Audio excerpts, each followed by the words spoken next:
Young woman fed her lonely black neighbor every day, shocked to learn his son was a billionaire.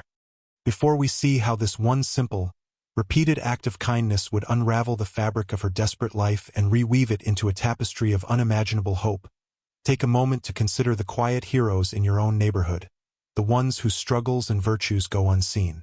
The city was a beast of concrete and cold indifference, and Alara Ramirez felt its teeth every winter.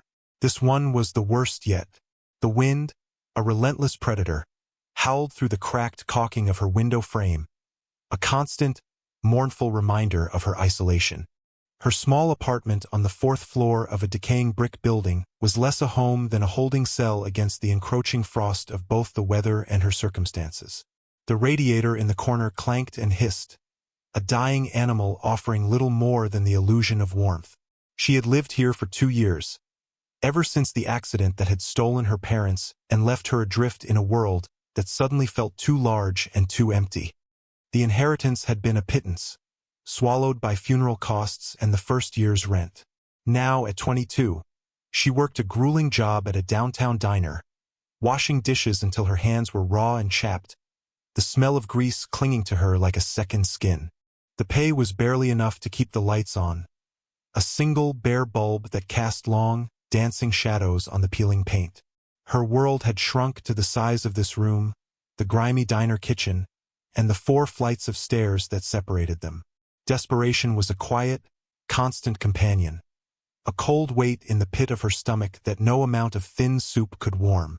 Yet, within this bleak existence, Alara nurtured a flicker of defiance, a flame of compassion kindled by the memory of her mother. Mija, her mother used to say, her hands gently kneading dough. Kindness is the only currency that matters. You share what you have, even if all you have is a little warmth. That warmth was all she had left, and it was in the dim, freezing hallway that her quiet life was about to be tested. The light on their floor had been flickering for weeks, a pathetic strobe that illuminated the gloom in fits and starts. It was during one of these brief flashes that she first truly saw him. Mr. Silas Black, the man in 4B. He was an elderly black man, his frame stooped with age, his face a roadmap of sorrows she could only guess at. He kept to himself, a ghost who shuffled to the corner store and back, never making eye contact. The other tenants whispered about him, a recluse, a forgotten man.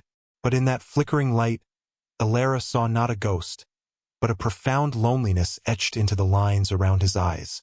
She saw his hands tremble as he fumbled with his keys, his breath misting in the frigid air of the corridor.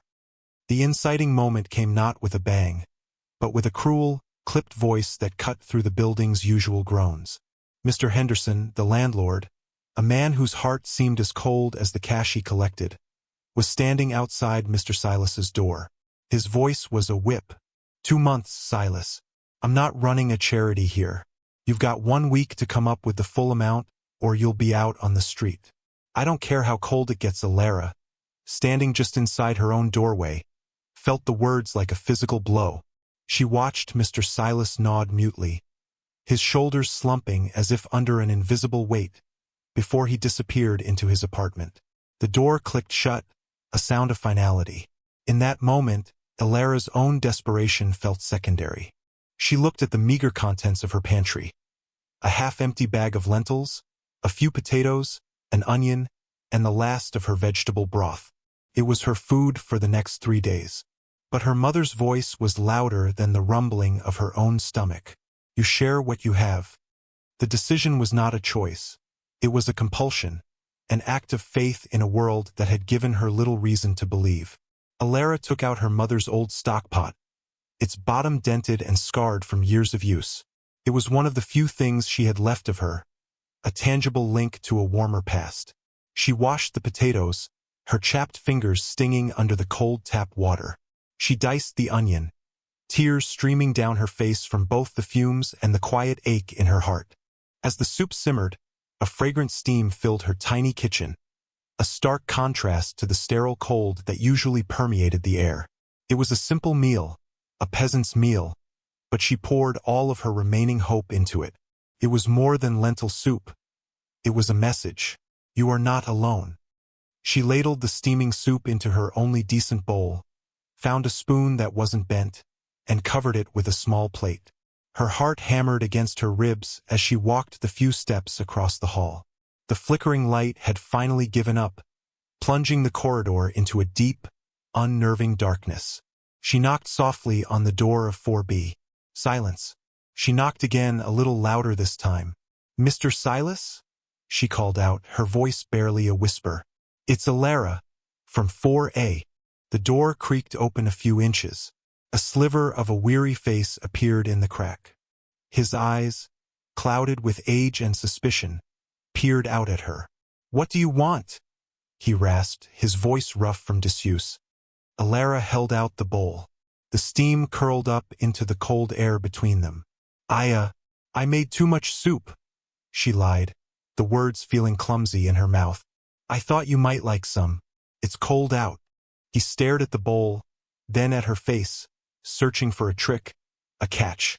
In his world, like hers, kindness was a foreign currency, often counterfeit.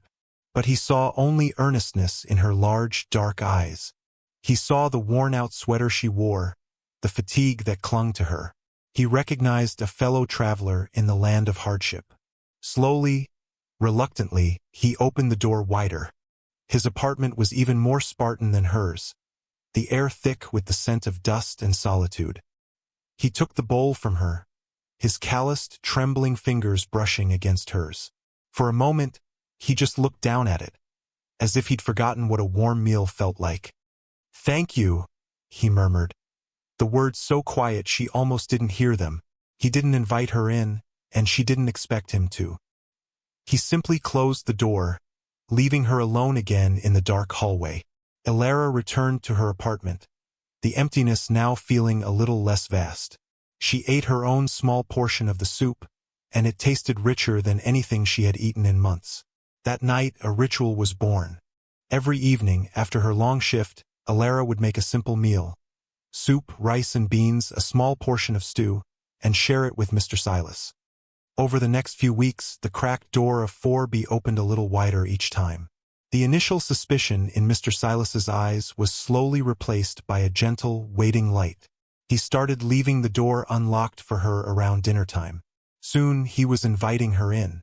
His apartment was tidy but threadbare. A single armchair faced a small television that was never on. The only photograph was a faded black and white picture on the mantelpiece of a smiling woman with kind eyes. "My Rose," he said one evening, noticing Alara's gaze. "She's been gone 10 years now." Their conversations started small, tentative exchanges about the weather, the building's groans, the bitterness of the cold. But as they shared meals at his small, wobbly kitchen table, the silence between them filled with stories. He spoke of Rose, of their life together, of the son they had raised. "Marcus," he'd say, a flicker of immense pride in his tired eyes. "He's a good boy, works hard, travels a lot for his job. He builds things." Mr. Silas's descriptions of his son were always vague, painting a picture of a successful but distant man, always away on important business. Alara, in turn, found herself opening up about her own life, about the parents she missed so dearly, about her dreams of one day going to college to study nursing, a dream that felt as distant as the moon. She spoke of her mother's cooking, of the love she poured into every meal. "She would have liked you, Mr. Silas," Alara said one night, a sad smile on her face. "Call me Silas," he insisted, his own smile reaching his eyes for the first time. "And she would have been proud of you, child. Very proud." In that small, bare apartment, over bowls of simple food, two lonely souls forged an unlikely bond. They were a small island of warmth in a sea of cold indifference. For a few hours each evening, they were not the forgotten old man and the struggling orphan. They were just Silas and Alara, a family of two. But the world outside their small island was not so kind, and a storm was gathering on the horizon, threatening to wash them both away. Mr. Henderson was a man who fed on the desperation of others. He moved through the halls of his building like a shark, smelling the blood of financial hardship in the water. He had noticed Alara's nightly visits to Silas's apartment, and his small, cruel mind twisted this act of kindness into something transactional and sordid. He cornered her one morning as she was leaving for work, his large frame blocking the narrow stairwell. "Ramirez," he grunted, not bothering with pleasantries. "You're a week late on rent." "I know, Mr. Henderson," Illara said, her voice trembling slightly. "I get paid on Friday. I can give it to you then. I promise." Henderson's eyes narrowed, scanning her with unconcealed disdain. "You seem to have enough money to be feeding that charity case across the hall every night. Maybe if you spent less on him, you could pay your own bills." The accusation, so ugly and unfair, struck Illara dumb for a moment. "He's my friend," she finally managed to say, her voice quiet but firm. "He was hungry." "Not my problem," Henderson sneered. He took a step closer, his presence suffocating. "This is your last warning. Friday, the full amount, or you'll be joining your friend out on the curb." He pushed past her, his shoulder knocking hers, and descended the stairs, leaving a trail of cold malice in the air. The threat settled deep in Ilara's bones. The diner had cut her hours, and she knew, with a sickening certainty, that her paycheck on Friday wouldn't be enough. Panic began to claw at the edges of her composure. The building itself seemed to conspire against her. The heating finally gave out completely, and the temperature in her apartment plummeted. The pipes groaned in protest, and a leak started in the ceiling, a slow, steady drip into a bucket she placed on the floor, a miserable metronome marking the time she had left. The darkness in the hallway was now permanent, a physical manifestation of her dwindling hope. That evening, when she brought Silas his meal, he could see the strain on her face. "What's wrong, child?" he asked, his voice gentle. She tried to brush it off, not wanting to burden him with her troubles, but her resolve crumbled under his kind, concerned gaze. The story of Henderson's threat spilled out of her. Silas listened silently, his jaw tightening, his hands clenching into fists on the table. When she was finished, he reached across and placed his worn, steady hand over hers. "That man has a heart like a frozen stone," he said, his voice low and angry. "Don't you worry, we'll figure something out." But Illara knew there was nothing to figure out. She was out of options, out of time. The dread was a physical weight, making it hard to breathe, hard to think. The situation grew even more dire a few nights later. The city was in the grip of a full-blown blizzard, and the wind shrieked like a banshee. Illara found Silas shivering in his armchair, a deep, rattling cough shaking his frail body. He had a fever, his skin hot to the touch. He'd run out of his blood pressure medication days ago and hadn't wanted to bother her. Without a second thought, Illara bundled herself in her thin coat and braved the storm. The wind tore at her, biting her cheeks with icy teeth. The walk to the 24-hour pharmacy felt like a journey to the Arctic. The medicine cost $20. It was the last of her money, the cash she had been desperately hoarding for rent. She didn't hesitate. She paid the pharmacist, her hands shaking as she tucked the small paper bag into her pocket. The choice between food for herself and medicine for Silas wasn't a choice at all. Back in his apartment, she helped him take the pills with a glass of water and tucked him into his bed, piling every spare blanket she owned on top of him. She sat by his side for hours, wiping his brow with a cool cloth. In his feverish state, he began to talk, his words drifting between the past and present. He spoke of Rose, of his courtship, of their wedding day. And he spoke of Marcus. "He was always such a smart boy," Silas murmured, his eyes half closed. "Always taking things apart to see how they worked. Always building. Said he wanted to build a better world for people." He fumbled for something on his nightstand. It was the worn photograph of his son. He pushed it into Ilara's hand. "That's my Marcus, standing in front of his first big building. He owns the company now. A big one. Blackwood Global." Illara stared at the photograph.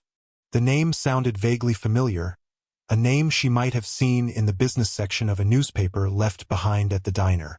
The man in the picture was sharp, confident, his eyes holding a fierce intelligence that was so different from his father's gentle weariness, yet somehow the same. "He looks like a good man, Silas," she whispered. "The best?" Silas breathed, a proud smile gracing his lips before he drifted into a peaceful sleep. Alara sat in the dim light, the photograph in her hand, the name Blackwood Global echoing in her mind. For the first time, a tiny, improbable seed of a question was planted. Who exactly was Marcus Black? But the thought was fleeting, quickly buried under the avalanche of her more immediate problems. Friday arrived, and with it the end of the line. The blizzard had passed, leaving the city entombed in a silent, pristine layer of snow. The beauty of it was lost on Alara. For her, the white landscape was just a blank page on which her failure would be written. At 10 o'clock sharp, there was a heavy, authoritative knock on her door. It was Henderson, and he hadn't come alone. Two large, impassive men stood behind him, their purpose clear. "Time's up, Ramirez," Henderson said, a triumphant smirk on his face. "Pack your things." Tears welled in Alara's eyes, but she refused to let them fall. She would not give him the satisfaction. "Please, Mr. Henderson," she begged, her voice thick with unshed grief. "Just a few more days."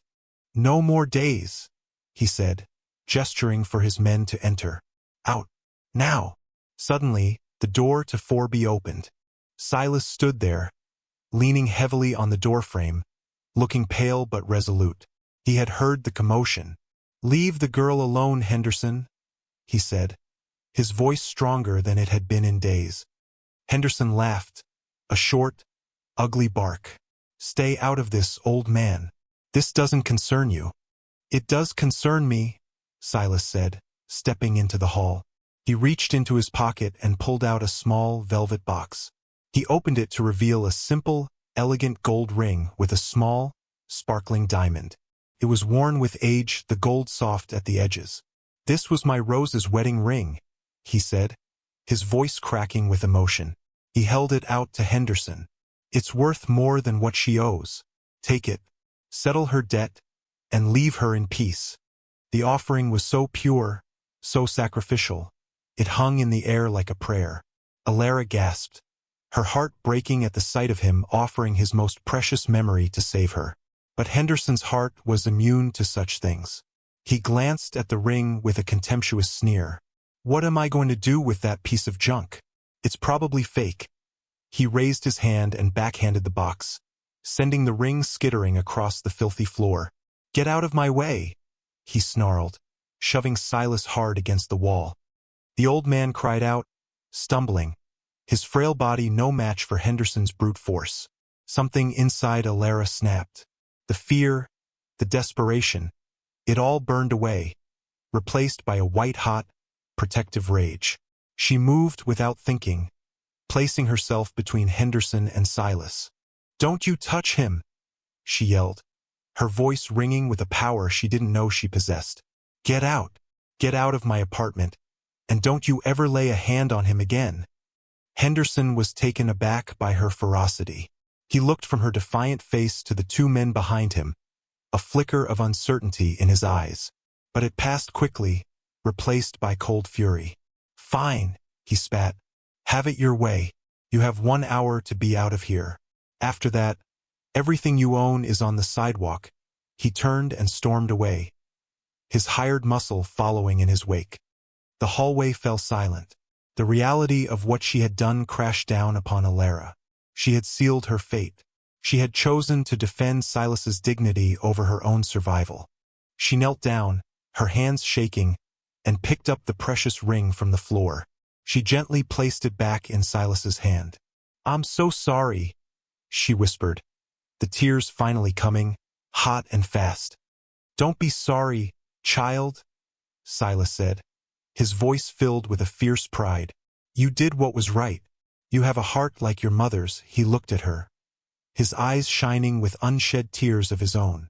"You have a heart of gold." There was nothing left to do but pack. Alara moved through her small apartment in a daze, folding her few clothes into a worn suitcase, wrapping her mother's stockpot in a towel. Each object was a memory, a piece of a life that was now being dismantled. Through the window, The snow-covered city looked alien and hostile. She had no family to call, no friends to turn to. She and Silas were truly alone, two small boats cast adrift. As she was taping up her last box, a strange sound cut through the building's quiet misery. It was the purr of powerful engines, a sound utterly alien to their neglected street. Alara glanced out the window and her breath caught in her throat. A fleet of 3 gleaming black sedans had pulled up to the curb, their sleek bodies a stark contrast to the grimy, snow-covered landscape. A chauffeur in a black overcoat emerged from the lead car and opened the rear door. A man stepped out. He was tall and broad-shouldered, wearing a tailored wool coat that probably cost more than a year of her rent. He moved with an aura of absolute command, his sharp eyes scanning the dilapidated building as if it were a territory he was about to conquer. It was Marcus Black, older than in the photograph, his face carrying the weight of immense responsibility, but unmistakably the same man. He strode into the building without hesitation. A few moments later, there was a firm, resonant knock on Silas's door. Alara, her own door ajar, watched as Silas opened it. "Marcus." The old man's voice was a mixture of shock and overwhelming relief. "Dad," Marcus said, his voice a deep baritone, filled with concern. He enveloped his father in a hug. "I got your message. I came as soon as I could. What's happened? Are you all right?" Silas, his composure breaking, explained everything in a rush. Henderson's threats, Alara's kindness, the eviction, the confrontation in the hall. As he spoke, Marcus's expression shifted from concern to a cold, controlled fury. His gaze fell on Alara, who stood frozen in her doorway, surrounded by boxes. His eyes were not cold when they met hers. They were filled with a look of profound, staggering gratitude. He walked across the hall to her. He was an intimidating presence, but he softened his voice, his tone gentle. "You are Alara?" he asked. She could only nod, speechless. "My father told me what you've done for him," Marcus said, his voice resonating with sincerity. "You fed him when he was hungry. You cared for him when he was sick. You defended him when he was dishonored. You did this when you had nothing yourself. There is no way I can ever truly repay that debt." "He's my friend," Alara whispered, the words feeling inadequate. "You are more than a friend," Marcus corrected her. "You are family," he turned, pulling out a sleek smartphone. His thumb moved across the screen with practiced efficiency. He made 2 calls. They were brief, his instructions precise and unwavering. When he was done, he looked back at Alara. "Mr. Henderson will no longer be a problem," he said, his voice calm but with an underlying edge of steel. "And you are not going anywhere." The next hour was a blur, a cascade of events so surreal Alara felt she must be dreaming. First, 2 men in crisp uniforms arrived, not to evict her, but with armloads of groceries. Fresh fruit, vegetables, meat, things she hadn't seen in months. They were followed by a team that installed a new, powerful space heater, and the apartment was filled with blessed, enveloping warmth for the first time in years. Then a woman in a sharp business suit arrived. She introduced herself as Marcus's lawyer. She carried a leather briefcase, from which she produced a set of documents. "Mr. Henderson's bank has just called in his loans, effective immediately," the lawyer explained, her tone matter-of-fact. "His mortgage on this building was purchased 10 minutes ago by a subsidiary of Blackwood Global. As of this moment, my client is your new landlord." She slid a document across the top of a cardboard box to Alara. "This is the deed to apartment 4A. Mr. Black has signed it over to you. It's yours, free and clear. He has also taken the liberty of setting up a trust in your name. It will cover your property taxes, utilities, and all living expenses indefinitely. There is also a separate educational fund, should you choose to enroll in a nursing program." Alara stared at the papers, her mind unable to process the words. Date. Trust fund. Her own home. It was impossible. She looked from the documents to Marcus, who was standing quietly with his arm around his father's shoulders. "Why?" she asked, her voice trembling. "Why would you do all this?" Marcus met her gaze, his expression earnest. My father is the most important person in the world to me. I built an empire so that he would never have to worry about anything again. But I got so busy building it, I failed to see he was lonely. I failed to see he was struggling. You saw him. You cared for him. You showed him love and respect when his own son was too busy to be here. You didn't do it for a reward, Elara. You did it because it was the right thing to do. That kind of integrity, that is priceless. This, he said, gesturing around the room at the paperwork and the groceries, is just money. It's the least I can do. The news of the building's change in ownership spread like wildfire. Mr. Henderson arrived the next morning, his face purple with rage, only to be met by Marcus's security team and informed that he was trespassing on private property. His public humiliation was swift and absolute. The other tenants, who had always kept their distance, now looked at Elara with a newfound respect, even awe. They had witnessed the confrontation in the hall, had seen her stand up to Henderson. Now they saw the result.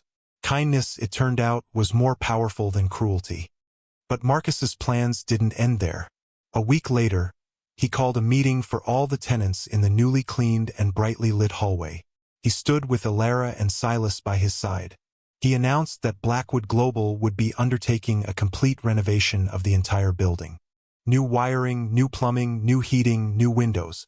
Every apartment would be brought up to modern standards. And, he added, his voice ringing with authority, for as long as you choose to live here, your rent will be frozen at its current rate. A wave of stunned, joyous applause filled the hall.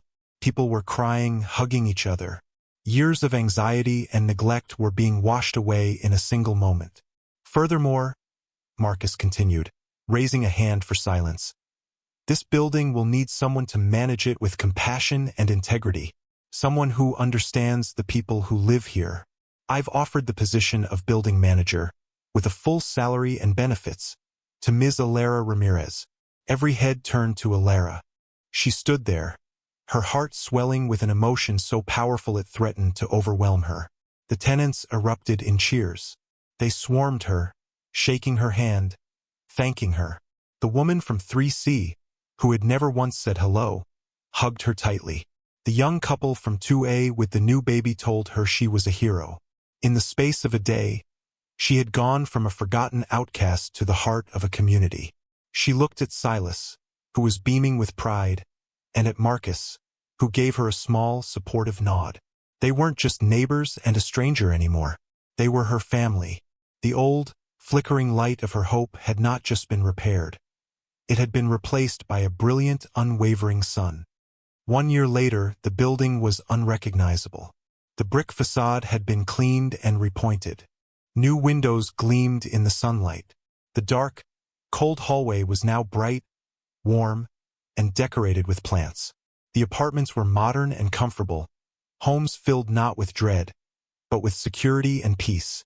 Elara thrived.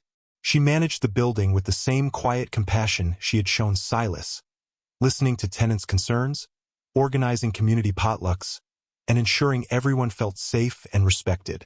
She had also enrolled in the City College's top nursing program, her dream no longer a distant star but a destination she was steadily walking toward. Her own apartment was filled with light and warmth, furnished with simple but beautiful things Marcus had insisted on buying for her. Her mother's stockpot sat proudly on a new stove, a symbol of where she had come from and the love that had guided her. Silas lived next door, his health restored, his loneliness banished. He spent his days helping Elara tend to the small rooftop garden they had started.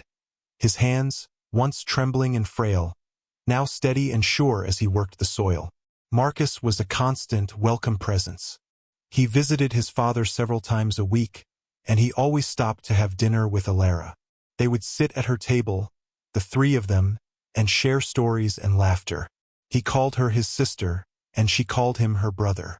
They were a family, forged not by blood, but by a simple bowl of soup, by an act of kindness offered in the dark with no expectation of reward.